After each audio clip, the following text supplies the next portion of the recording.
라인베커2의 핵심 전력으로 선정된 B-52는 1950년대 개발된 전략 폭격기로 유사시에 소련의 심장부로 날아가 핵폭탄을 투하하는 것이 고유의 임무였습니다. 베트남 전쟁이 시작될 무렵 전략공군사령부의 핵심 전력이었던 B-52는 비교적 신형이었던 D형이었으며 3만 피트의 높은 고도로 1만 킬로미터를 날아갈 수 있는 장거리 항속 능력에 더해서 소련의 방공망을 교란할 수 있는 최신형 ECM 장비를 갖추고 있었죠.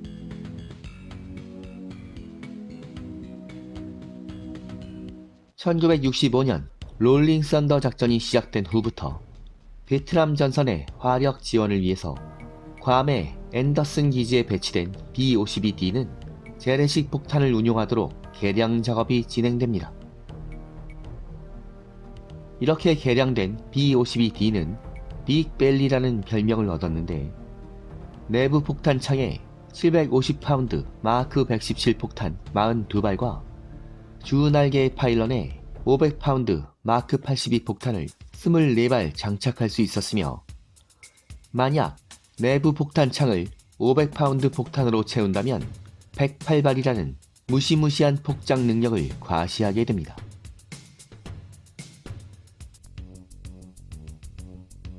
롤링 썬더가 시작되자 B-52 폭격기들은 재래식 폭탄으로 무장하고 항공 지원에 나섰는데 북폭에 참가하지는 않았지만 남베트남 전선과 호치민 루트 상공에서는 막강한 폭격 능력을 과시하며 용명을 얻게 되었죠. B-52의 재래식 폭격 작전은 아크라이트 미션으로 명명되었으며 1965년부터 6년 동안 남베트남 전선과 호치민 루트를 맹폭했던 B-52 폭격기들은 베트콩과 북베트남군에게 있어서 그야말로 공포의 존재였습니다.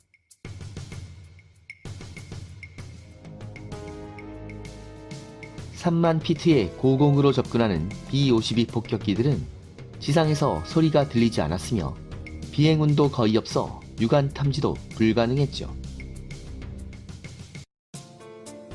따라서 대부분의 경우에 일단 폭탄이 떨어진 후에서야 비로소 공습을 인지할 수 있었지만 끝없이 떨어지는 폭탄의 비는 지상의 베트콩과 북베트남군에게 있어서 공포와 충격 그 자체였습니다. B-52의 융단 폭격에 제대로 노출된다면 엄청난 손실이 발생하기도 했으며 설사 폭격이 빗나가더라도 병사들은 전투 의지를 상실했으며 공포에 질려 공황 상태에 빠져버리기도 했었죠.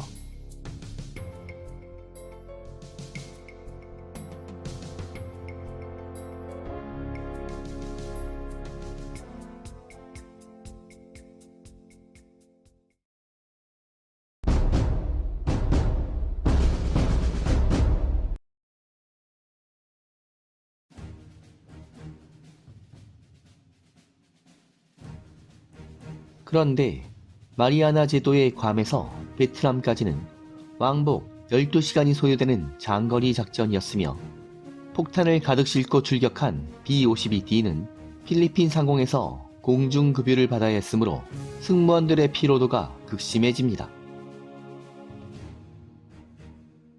베트남 전선에서 아크라이트 미션의 수요가 크게 증가하자 미 공군은 태국 정부의 협조를 얻어 우타파오 비행장에 50대 B-52D를 배치합니다. 이렇게 되자 비행시간은 4분의 1로 줄어들어 승무원들의 피로도가 크게 감소했으며 전장의 상황에 따라 출격 횟수도 탄력적인 조절이 가능했죠.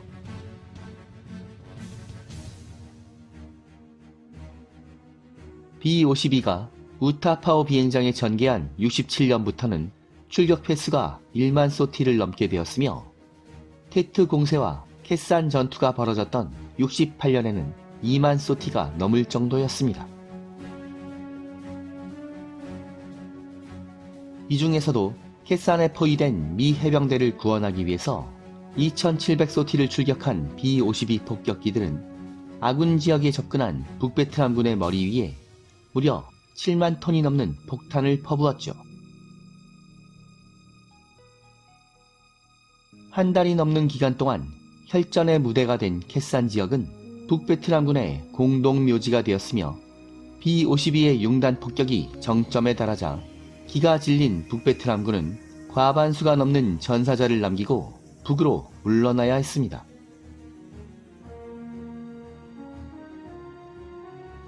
(1968년 10월) 롤링 썬더 작전의 종료와 함께 북폭 휴식기가 찾아왔지만 남베트남 전선을 지원하는 B-52의 아크라이트 미션은 계속되었으며 연평균 1만 5천 소티의 출격 횟수를 유지하고 있었죠.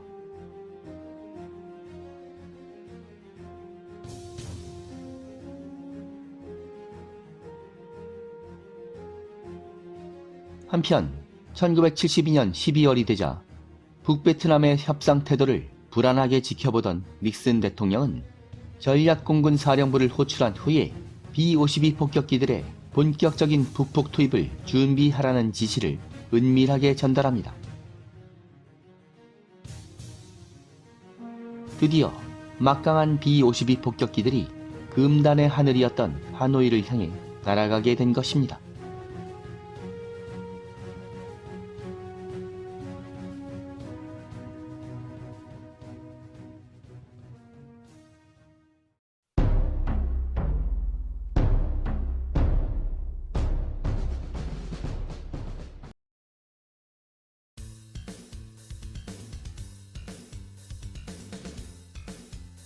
B-52 폭격기가 라인베커2의 핵심 전력으로 선정된 것은 적절해 보였습니다. 12월에 북베트남 하늘은 계절성 몬순의 영향으로 짙은 구름이 깔려 레이저 유도 폭탄을 주무기로 사용하는 팬텀 공습부대의 항공작전은 곤란했지만 높은 고도를 비행하며 레이더를 이용해서 목표를 조준하는 B-52에게 악천후는 장애물이 될 수 없었죠.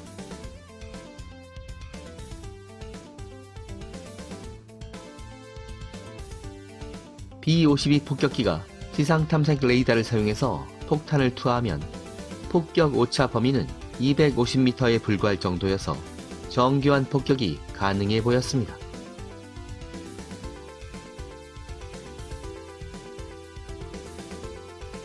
그런데 태국의 우타파오 비행장에 배치된 B-52 54대만으로는 닉슨 대통령이 요구했던 전례 없는 규모의 가공할 만한 폭격작전 수행이 불가능했으므로 괌에 배치된 B-52 폭격기들도 공습에 참가라는 명령이 떨어집니다.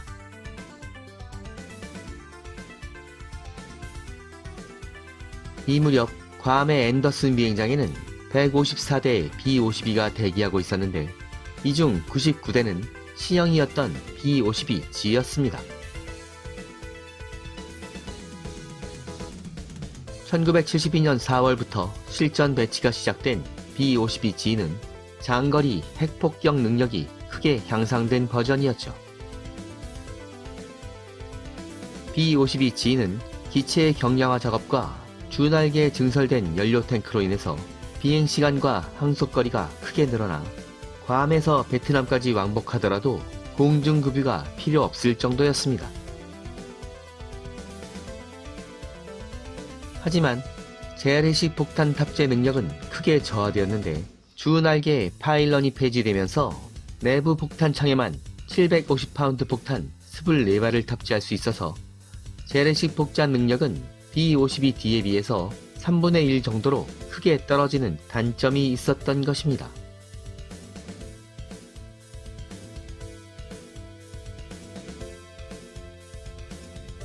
게다가 B-52G의 과반수는 아직은 최신형 ECM 장비가 탑재되지 않은 상태였기 때문에 셈이 대량 배치된 북베트남의 하늘로 날아가게 된다면 위험한 상황이 발생할 가능성도 높아 보였습니다.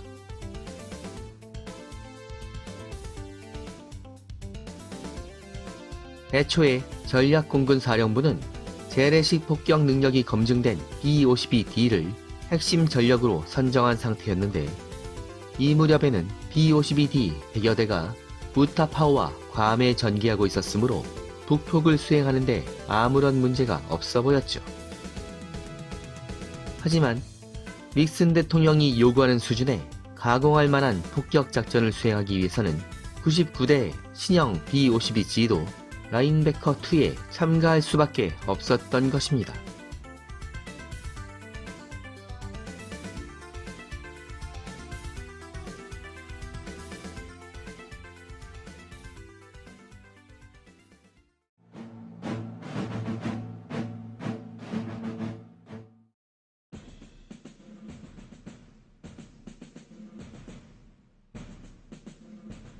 성층권으로 침투하는 B-52 폭격기들은 대공포화가 미치지 못하는 높은 고도를 유지할 것이므로 고공 폭격 작전의 위험 요소는 북베트남 방공부대의 샘과 미그-21 요격기들이었죠.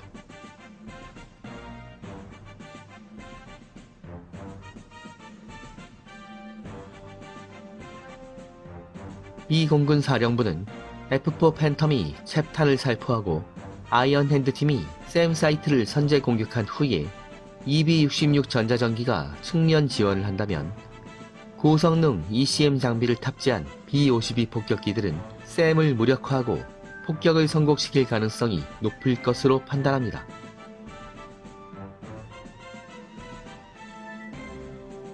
(8개월) 전인 1972년 4월 B-52D 17대가 아군 전술기들의 방공망 교란 지원을 받으며 루트팩6로 침투해서 폭격 작전을 성공시킨 전례가 있었으므로 이번에도 샘을 무력화하고 대공습 작전을 성공시킬 것으로 낙관했던 것입니다.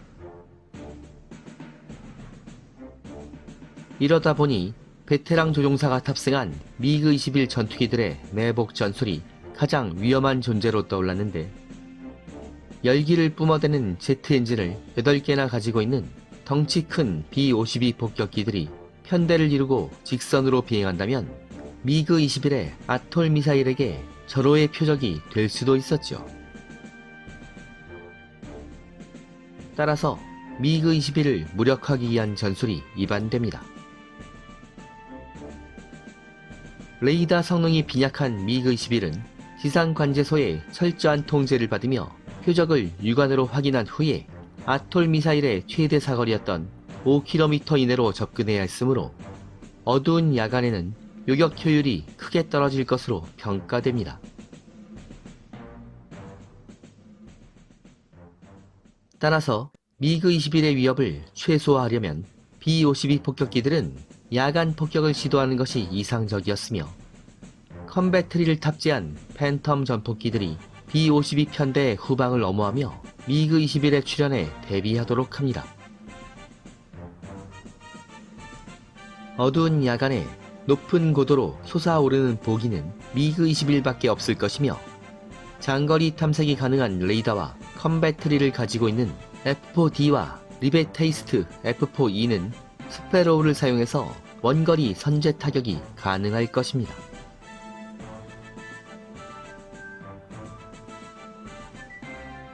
여기에 초저공 야간 침투를 전문으로 하는 아드바크 50대가 북베트남의 주요 비행장으로 날아가 선제 공습을 가해서 미그-21이 아예 이륙하지 못하도록 예방하는 전술도 추가되는데, F-111의 폭격 타이밍은 B-52가 루트팩6로 진입하기 10분 전으로 세팅됩니다.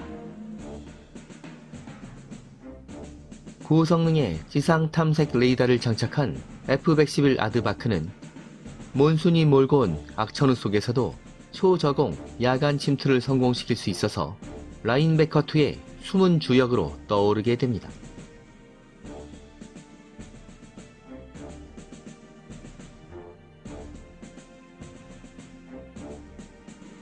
어느덧 괌에서 출발한 후에 5시간 30분을 날아온 B-52 폭격기들은 하노이 방면으로 접근하고 있었으며, 저녁 8시가 되자 드디어 1군의 B-52 폭격기들이 목표 상공에 도착합니다.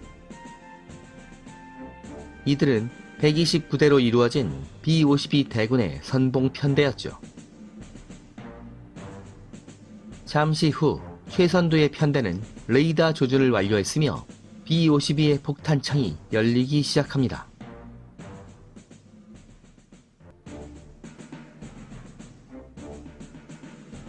한편 대공 레이더 스크린에 엄청난 숫자의 B-52 폭격기들이 탐지되자 북베트남 방공망은 비상이 걸렸으며 샘 사이트의 대공 요원들은 어두운 밤하늘을 불길하게 바라보며 크게 한숨을 내쉽니다.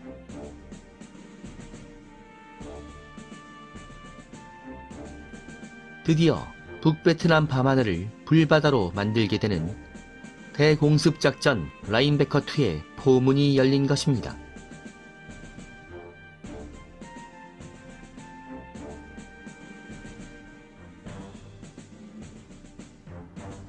베트남 항공전은 다음 회로 이어집니다. 여기는 밀리터리 항공의 잡학 채널 불타는 하늘입니다.